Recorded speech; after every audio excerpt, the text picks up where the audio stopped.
Irmãos, Marcos capítulo 4. Nós vamos ler do versículo 26 até o versículo 29.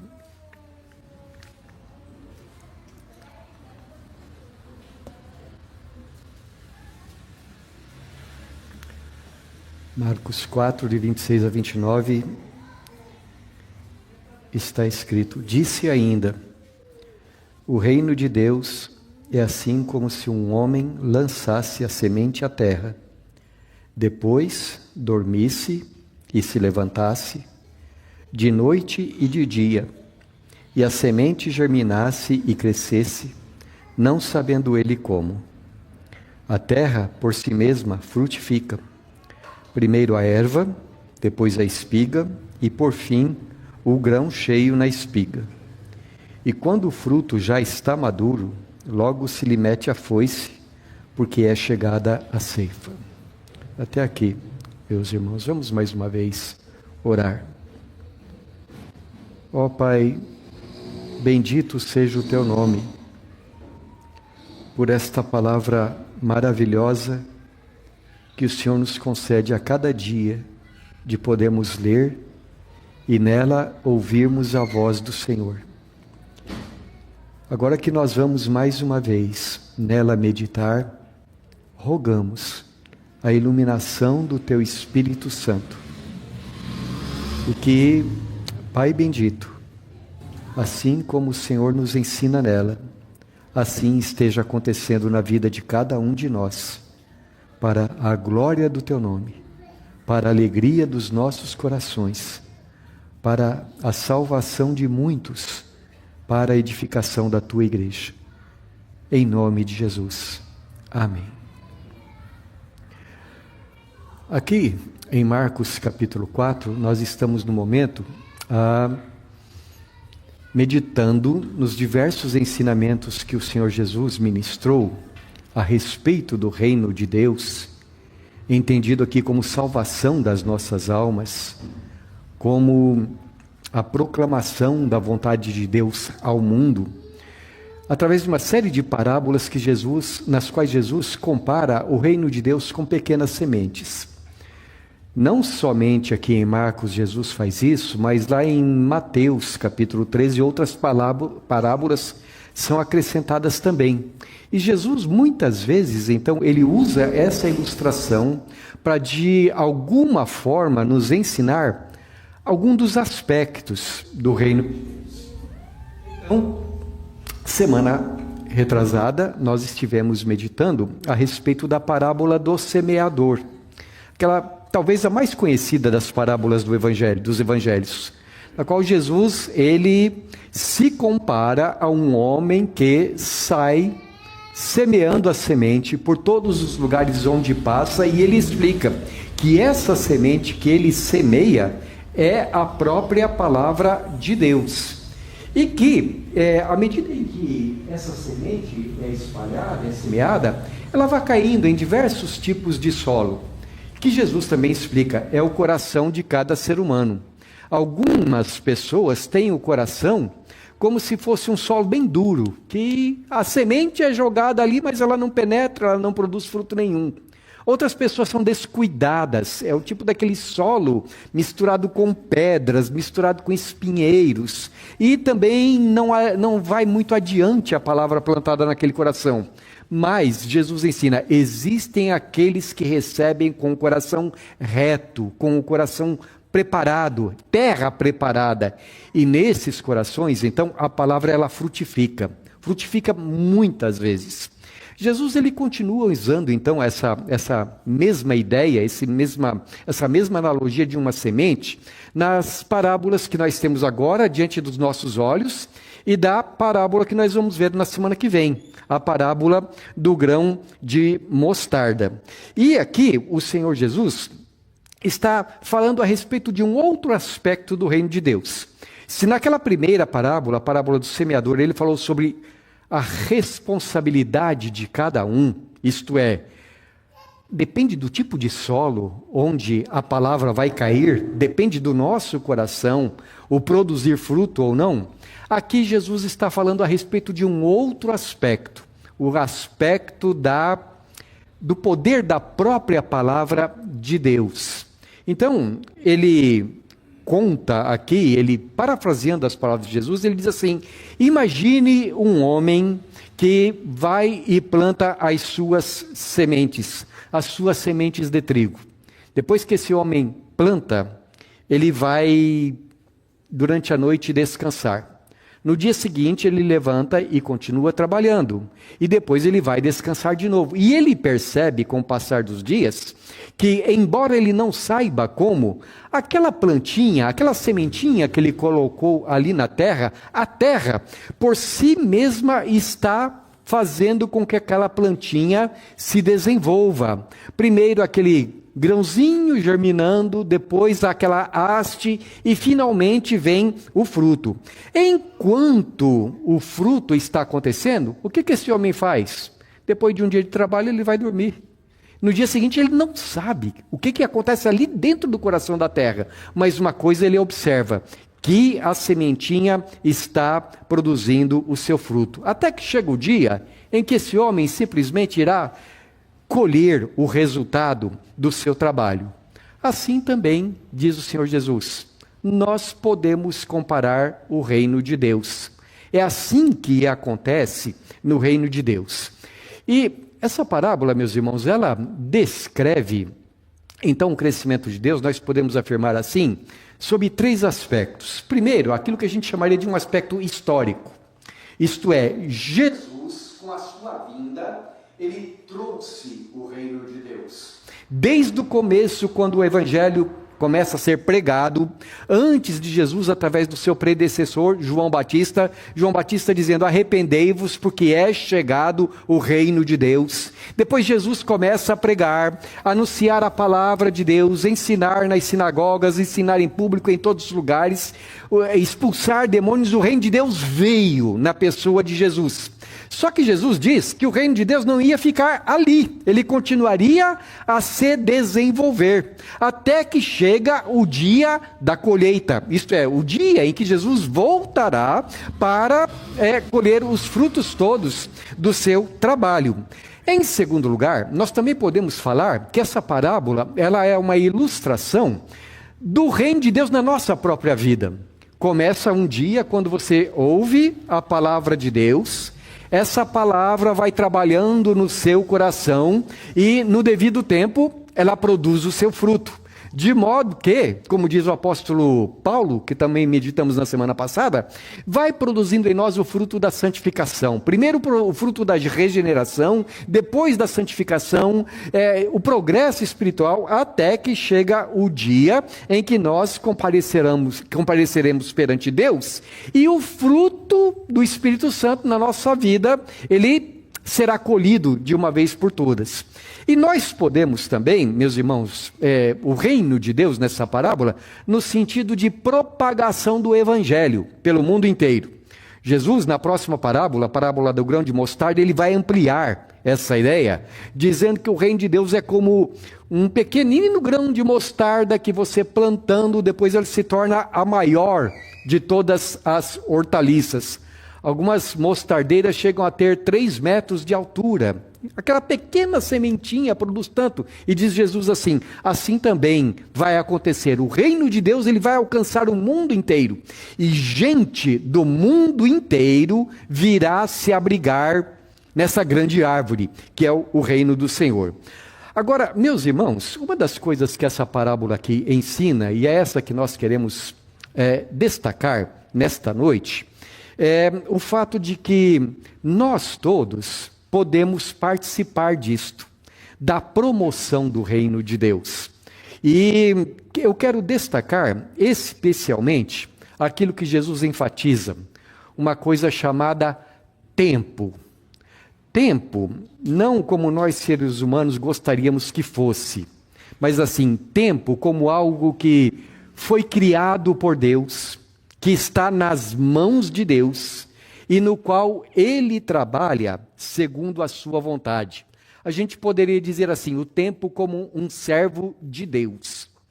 E neste sentido, a gente pode se lembrar daquilo que diz Eclesiastes capítulo 3, que existe um tempo para cada coisa debaixo do céu. Existe tempo de plantar, existe tempo de esperar e existe tempo de colher. Assim é na vida de todos os seres humanos, é assim em tudo que acontece nesse mundo. Nada é assim de uma hora para outra, tudo tem o seu tempo preparado, e assim, especialmente, Jesus destaca aqui, nas coisas do reino dos céus. Primeiro, há um tempo de plantar na história da salvação. Quando na nossa salvação pessoal, ou como na salvação de outras pessoas, no crescimento da igreja, enfim, sob todos os aspectos, em todas as áreas, há tempo de plantar. Jesus é o primeiro semeador. Em tudo que ele ensinou, em tudo que ele fez, na sua maneira de falar, no seu modo de viver, Jesus estava, a gente usando aqui a expressão da palavra, da parábola, plantando o reino de Deus. De uma maneira ou de outra, em todos os momentos, Jesus estava fazendo isso. Em outro lugar, ele usou essa mesma metáfora, a metáfora de uma sementinha que é plantada, para falar a respeito da obra suprema que ele fez como nosso Salvador, como aquele que estava trazendo a nossa redenção eterna. Eu quero ler com vocês lá em João capítulo 12, no Evangelho de João capítulo 12, versículo de número 24, o Senhor Jesus falando a respeito da sua própria obra e do fruto que ele produziria. Então Jesus diz assim: em verdade vos digo, se o grão de trigo caindo na terra não morrer, fica ele só, mas se morrer, produz muito fruto. E se você continuar a ler aqui, você verá que a partir do versículo 27, Jesus começa a explicar que esse fruto do qual ele está falando, ou melhor, este morrer, este trigo sendo colocado na terra e morrendo, é uma representação dele mesmo. E é claro, aí você pensa, você traz à sua mente, à medida em que você vê Jesus falando, aquela ideia, não é? De que se você pega uma semente qualquer, ou um grãozinho qualquer, você coloca dentro da terra, cobre de terra e rega, daí uns dias você vê aquela plantinha começando a nascer. Mas o que aconteceu lá dentro, no coração da terra, Jonathan? O que aconteceu lá com aquela sementinha? Oi? Ela criou raízes. E antes dela criar raízes, o que aconteceu? Ela começou a germinar, ela foi quebrada ali dentro, não é? Ela foi partida. Jesus diz, se o grão de trigo caindo na terra não morrer, ele vai ficar só. Mas se ele for partido, se ele for quebrado, ele vai produzir muito fruto. Aí Jesus acrescenta a partir do versículo 27, a minha alma está angustiada, porque eu estou chegando na hora para a qual eu vim. Está chegando a hora que eu morrerei para produzir muito fruto. Mas o que eu vou fazer? Eu vou pedir, Pai, me livra desta hora. Mas eu vim justamente para isso. E Jesus, então, ele não foge da cruz. Jesus, ele não diz assim, não, eu não tenho coragem. Não, ele vai até o final. Ele morre, ele dá a vida por cada um de nós, pelos nossos pecados. E por causa disso, então, há tanto fruto de salvação através da história dos tempos, através de todos os tempos. Agora, meus irmãos, interessante que nos versículos 25 e 26, Jesus fala que a mesma coisa tem que acontecer na nossa vida. Ele diz assim, se alguém quiser vir após mim, não é? Se alguém amar a vida neste mundo, se alguém quiser vir após mim, siga-me. E onde eu estiver, lá estará o meu servo também. Quer dizer, para nós participarmos da vida de Jesus, nós devemos estar unidos com Ele, não somente na sua vida, mas na sua morte também. Sermos capazes de estar envolvidos no reino de Deus. Jesus não planejava escapar, ao contrário, ele planejava produzir muitos frutos. Agora há pouco estava conversando com o irmão a respeito de um livro que eu recomendo para todos vocês, cujo nome é mais ou menos assim, como é que é, Jonathan? O Compassivo Coração de Jesus. O Compassivo Coração de Jesus. Guardem esse nome. É um nome que descreve a atitude com a qual Jesus fez tudo nesse mundo e continua a fazer no céu, em nosso favor. Jesus, meus irmãos, em tantas maneiras, ou de tantas maneiras, ou de tantas palavras, em tudo que ele fez, ele estava ternamente plantando o reino de Deus. Ele estava graciosamente semeando a palavra de Deus, com muita doçura, com muito amor. O que ele queria? Que o coração de Deus nascesse no coração das pessoas, que o reino de Deus nascesse no coração das pessoas. O Salmo 126 diz que muitas vezes aquele que semeia sai chorando enquanto semeia, por causa das dificuldades do seu trabalho. Isaías capítulo 53 diz que Jesus foi homem de lágrimas e que sabe o que é padecer. Apesar de todo o seu sofrimento, apesar da dificuldade da tarefa, apesar de semear com lágrimas, Jesus não deixou de semear. Paulo também, o apóstolo do Senhor Jesus, muitas vezes semeou com lágrimas. E João, e Pedro, e todos os demais apóstolos. Nós também, muitas vezes, semeamos com lágrimas. E por que muitas vezes o semear do reino de Deus é uma coisa feita com lágrimas? Porque nós podemos perceber as nossas limitações, porque nós podemos perceber que de nós mesmos não produzimos fruto algum, a não ser pela graça de Deus. Muitas vezes nós nos sentimos servos inúteis. Temos até a impressão, muitas vezes, que o nosso esforço pode ser inútil. As lágrimas das nossas fraquezas. Mas, irmãos, uma coisa é certa. O homem colhe aquilo que ele planta. Então, vale a pena plantar. Vale a pena nos desgastarmos. Enquanto eu meditava sobre isto, esta semana eu me lembrei, eu tinha 19 anos de idade, era recém-convertido praticamente, e eu estava num instituto bíblico. Parte do nosso trabalho naquele instituto bíblico era aquilo que a gente chamava de convivência missionária. Então, como que era isso? Nós fomos espalhados em vários lugares no interior de São Paulo. Eu e um amigo meu, o evangelista, nós fomos para uma cidade chamada Tietê, fazenda de plantação de tomates, né? E era um inverno muito rigoroso. Aí tinha algumas regras. A gente tinha que morar com as pessoas, viver do mesmo jeito com aquelas pessoas durante aquele mês, comer o que eles comiam, dormir onde eles dormiam, o modo de vida deles, a gente tinha que viver também, não é? E pregar o evangelho para eles. E, irmãos, como eu disse para vocês, estava um inverno muito rigoroso naquele ano, muito seco. E a terra onde os tomates estavam plantados, terra que antes tinha sido revolvida, afofada, trabalhada, havia secado completamente. Então você consegue imaginar assim, a terra arada, são feitos aqueles picozinhos de terra arada, só que endurecida. E as pessoas lá trabalhavam com os pés descalços. Então a gente tinha a impressão de que o dia inteiro a gente estava pisando em facas, porque aquilo doía nos pés. Aquele gelo, aquela coisa terrível, e a gente pisando ali, trabalhando. E eu, caipira de São Paulo, não é? Então eu falava muitas vezes, meu Deus do céu, o que a gente está fazendo aqui? Como é que a gente veio parar nesse fim de mundo? O que eu quero dizer, meus irmãos, é que às vezes semear é uma coisa difícil, é uma coisa trabalhosa, é uma coisa que pode nos causar dores.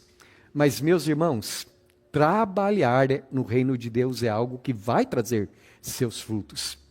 Eu estou até lembrando que um dia, eram 3 da tarde, nós estávamos com o dono da plantação lá no meio da plantação, não é? E ele disse assim, olha, se não chover hoje, nós vamos perder tudo o que nós fizemos. E aí o meu amigo disse assim, bom, não tem problema não, o nosso Deus é o Deus que faz chover. O Plínio vai orar, e então vai chover, né? Eu pensei, mas que maravilha, né? Bota o outro na fogueira. Então nós nos ajuntamos ali, demos as mãos uns para os outros, e eu falei, Senhor, tem misericórdia, faz chover. E 1 hora depois, isso era 3 da tarde, 4 da tarde, as nuvens começaram a se formar, e depois choveu, e salvou a plantação, e salvou meu coração também. Porque se não chovesse naquele dia, eu ia ficar muito atribulado. Mas o que eu quero dizer, meus irmãos, é assim, é que Deus é tão bondoso, que mesmo que nós sejamos inúteis, Deus está fazendo a sua obra. Então a primeira coisa que Jesus está dizendo aqui, no reino de Deus, há tempo de plantar. Segunda coisa, Jesus diz que existe tempo de esperar. Na história de Jesus aqui, então, esse homem, ele planta as suas sementes e depois o que ele vai fazer? Ele vai dormir. No dia seguinte ele levanta e ele vê que as plantinhas estão começando a germinar. E o que ele vai fazer? O que ele faz? Ele vai dormir outra vez. E assim sucessivamente. E o tempo vai passando. E a terra, diz Jesus aqui, por si só, esse homem não entende o que está acontecendo ali dentro do coração. Até hoje, a gente não sabe explicar direito como é que é isso. Vida, como é que a vida brota. Que coisas maravilhosas, né? A gente pode dar tudo quanto é explicação de química, né? E dizer quais os elementos ali, mas ser humano algum pode juntar todos os elementos ali. Ele não vai produzir vida.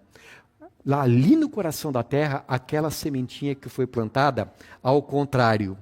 E não adianta se você, digamos assim, se você planta algo, imaginemos, você planta ali um pé de milho e começa a brotar aquela plantinha linda. Não adianta você ir ali e esticar ela. Se você procurar fazer com que ela cresça mais rápido do que a natureza concede, o que você vai fazer com essa planta? Você irá matá-la. Ou você arranca ela com raiz e tudo, ou ela se parte no meio. O esforço humano não é capaz de produzir algo ali. Então Jesus fala, aquele homem não sabe como, mas ele sabe que primeiro brota, depois cresce e depois vai produzir o fruto. Tem um ditado que, digamos assim, é bem esclarecedor, não é? Quem tem pressa, come cru. O que esse ditado quer dizer? Não apresse as coisas, tudo no seu devido tempo, tudo do jeito certo. A Bíblia diz, meus irmãos, que o sábio, ele entende a hora e ele entende o jeito de fazer as coisas. Será que Deus é sábio? Será que Deus sabe a hora? E será que Deus sabe o jeito de fazer as coisas? Assim também, meus irmãos, acontece todas as vezes com a palavra de Deus na vida humana. Primeiro, a fé que nós recebemos. Quando nós recebemos a palavra, ela fica oculta no nosso coração. Às vezes a gente tem a impressão de que Deus deveria ser mais rápido na nossa vida. Às vezes a gente tem a impressão, uma vez eu estava conversando com a irmã, eu disse assim, irmã, eu tenho tantos pecados, o meu coração é tão, mas tão pecador. E sabe o que eu queria que Deus fizesse? Que Deus assim, enfiasse a mão dele dentro do meu coração e fizesse assim, de uma hora para outra. E eu não tivesse mais pecados. Aí eu me lembrei que quando eu olho para a palavra de Deus, não é assim não.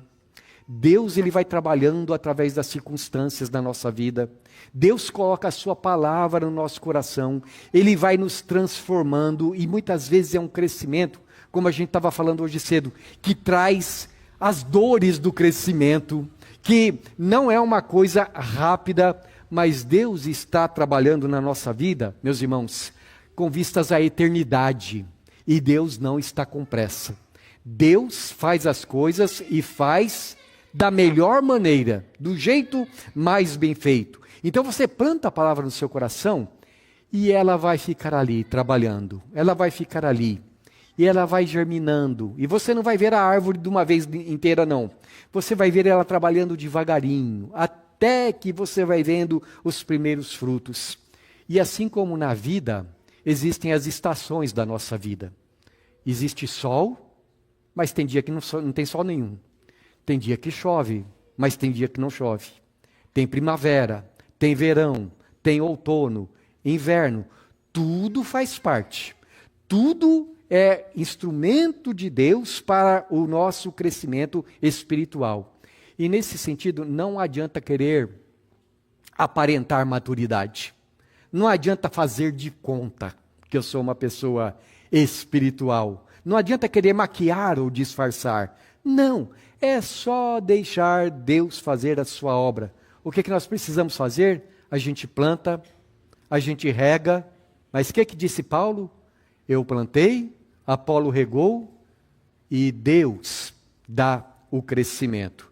Eu quero, aliás, citar esse texto para os irmãos. Eu gostaria de ler 1 Coríntios capítulo 3, versículo 6 até o versículo 9.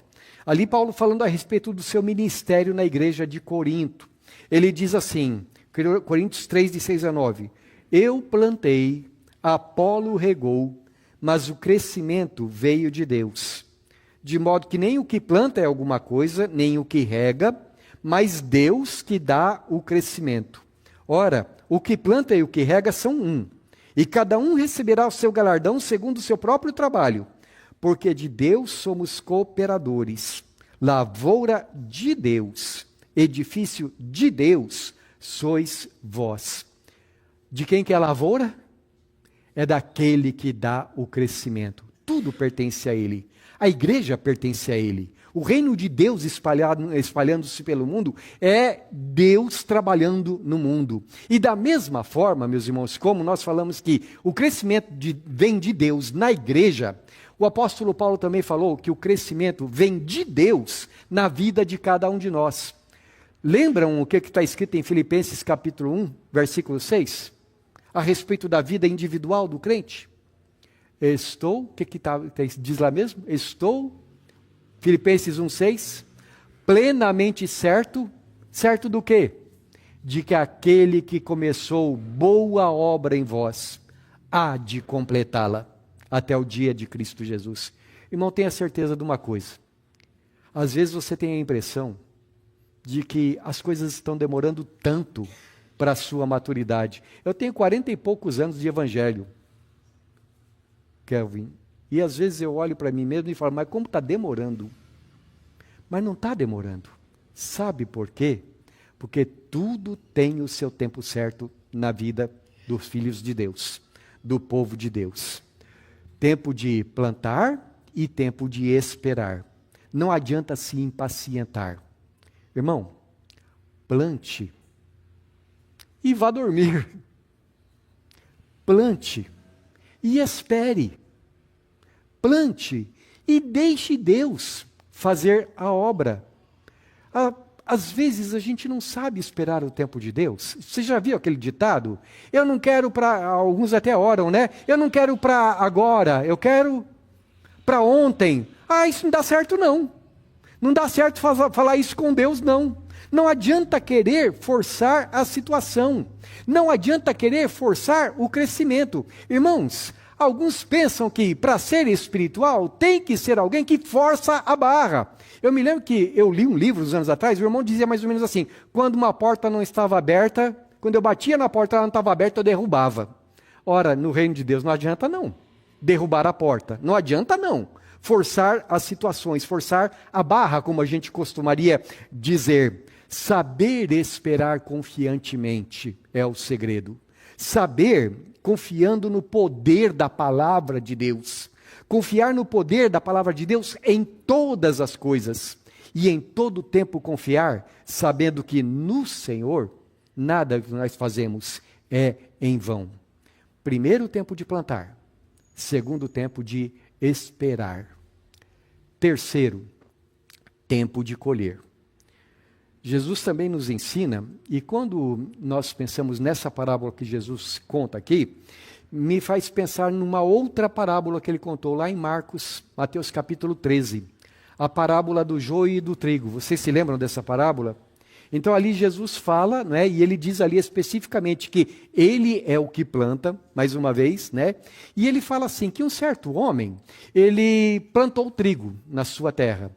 Mas aí durante a noite foi um inimigo lá, e o inimigo, aliás eu li um livro alguns anos atrás que diz que até hoje acontece isso no Oriente. Quando um vizinho não gosta do outro, alguém vai lá e planta um negócio, o vizinho que não gosta dele vai lá e joga a erva daninha no meio da plantação, né? Então, na história que Jesus conta, alguém foi lá, plantou, veio o inimigo e semeou o joio, que é uma planta bem parecida, só que é uma planta tóxica, é uma erva daninha, né? E tem certos estágios do crescimento dela que, assim, eles parecem muito com o trigo. Então, os trabalhadores da seara viram que o joio estava crescendo junto com o trigo e eles foram falar então com o dono da plantação. Senhor, alguém jogou joio no meio da sua plantação. E o homem responde, foi o inimigo que fez isso. Senhor, o senhor quer que nós vamos lá e arranquemos o joio? Olha, sabe o que acontece? Se vocês forem arrancar o joio agora, é perigoso vocês arrancarem o trigo junto. Porque o que acontece? Estão todos na mesma terra, as raízes estão juntas ali. Vai arrancar uma, acaba arrancando a raiz da outra. E, além disso, eles são parecidos, então vocês podem confundir. Então faz uma coisa, deixem crescerem juntos. Quando chegar a hora da colheita, nós colheremos tudo. E aí vamos separar o joio do trigo. Jesus explica logo em seguida o que significa isso. Ele diz assim, eu sou o semeador. O joio são os filhos do maligno. O trigo são os filhos do reino. Os ceifadores são os anjos. Assim é que vai acontecer no fim do mundo. Os anjos virão e serão recolhidos o joio e o trigo, mas só quando chegar a hora da ceifa. E aí eles vão ser separados. Apocalipse capítulo 14 traz uma visão muito clara, muito forte, muito vívida daquilo que acontecerá. Eu quero ler com vocês Apocalipse 14, versículos 14 a 16. Está escrito assim, olhei, capítulo 14, versículos 14 a 16, olhei, e eis uma nuvem branca, e sentado sobre a nuvem, um semelhante ao filho de homem, tendo na cabeça uma coroa de ouro, e na mão uma foice afiada. Outro anjo saiu do santuário, gritando em grande voz, para aquele que se achava sentado sobre a nuvem, toma a tua foice e ceifa, pois chegou a hora de ceifar, visto que a seara da terra já amadureceu. Aqui é uma visão a respeito de Jesus, que virá na hora da ceifa, na hora da colheita, mas ele só virá quando a seara já estiver amadurecida. Os filhos do reino e os filhos do maligno chegado naquele ponto em que o reino de Deus vai se manifestar sobre todos. Tão certo como eu estou falando com vocês aqui, tão certo como vocês estão aqui, Jesus virá outra vez, virá pessoalmente. E aí, então chegar à conclusão da história como nós temos agora. Eu acho, meus irmãos, que vale muito a pena a gente ir lá para a parábola do joio e do trigo, para ver como é que Jesus termina a parábola. Mateus capítulo 13. E eu acho muito consoladora a maneira como Jesus fala sobre o dia da sua vinda. É consoladora para aqueles que amam a vinda de Jesus. E diz assim, Mateus 13, versículo 43. Então os justos resplandecerão como o sol no reino de seu Pai. Quem tem ouvidos para ouvir, ouça. Que coisa tremenda! Os justos resplandecerão como o sol. Naquele dia, a diferença entre o joio e o trigo será clara. Como diz o profeta Malaquias, a diferença entre aquele que serve a Deus e aquele que não serve. Aquele que creu em Jesus, que entregou a sua vida a Ele, que arrependeu-se dos seus pecados, aquele que recebeu a semente no seu coração e deixou que ela frutificasse, e aquele que não fez isso. Irmãos, como isso nos fortalece, como isso consola, como isso revigora o nosso coração. Irmão, revigore-se o teu coração. Tenha ânimo com relação à tua vida espiritual. Não se sinta frustrado, achando que Deus não está fazendo a obra. Você tem recebido a semente? Você tem recebido a palavra? Você crê nessa palavra? Então confie que Deus está trabalhando. Continue plantando. Continue plantando. Um versículo que você medita um dia é uma sementinha que você está plantando. Cada oração que você faz é uma sementinha que você está plantando.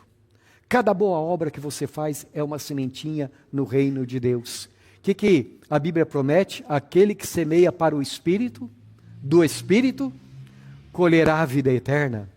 Não deixe de plantar as coisas de Deus na tua vida.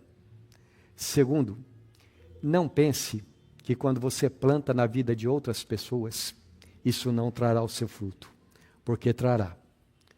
Hoje cedo a irmã Elvira estava orando e ela falou exatamente isso. Achei tão bonito a maneira como Dona Elvira falou. Ela disse mais ou menos assim: Senhor, às vezes a gente fala a tua palavra, tem a impressão de que as pessoas não estão ouvindo, mas o Senhor diz que a terra, que a sementinha plantada no coração da terra, ela vai produzir fruto.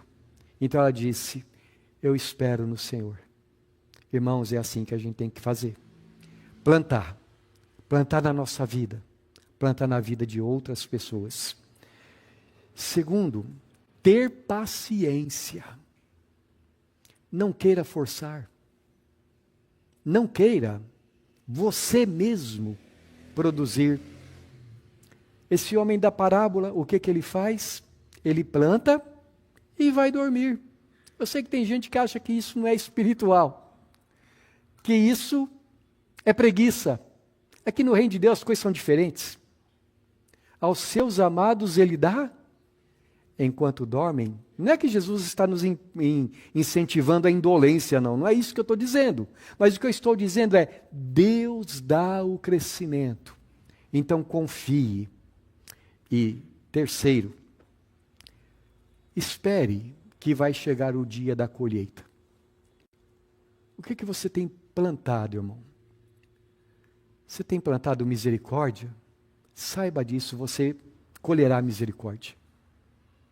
Você tem plantado, como disse a irmãzinha auxiliadora na sua oração, você tem plantado perdão? É o que você vai colher. Você tem plantado alegria? Plantado o fruto do Espírito? É o que você colherá. Tudo aquilo que nós plantamos, e especialmente quando nós dizemos a respeito do reino de Deus, sim, vale a pena. O nosso trabalho no Senhor não é vão. Nada do que fazemos para Deus. Como é que diz Isaías capítulo 55? Assim diz o Senhor: a minha palavra não voltará vazia. Ela produzirá aquilo que agrada ao meu coração. E o que agrada o coração de Deus? Deus se agrada em dar salvação. Deus se agrada em glorificar o nome dEle. Chegará o dia, e não demorará, em que Jesus voltará. O dia da colheita está chegando. Então, irmão, não desanime. Confie, plante e espere. Amém.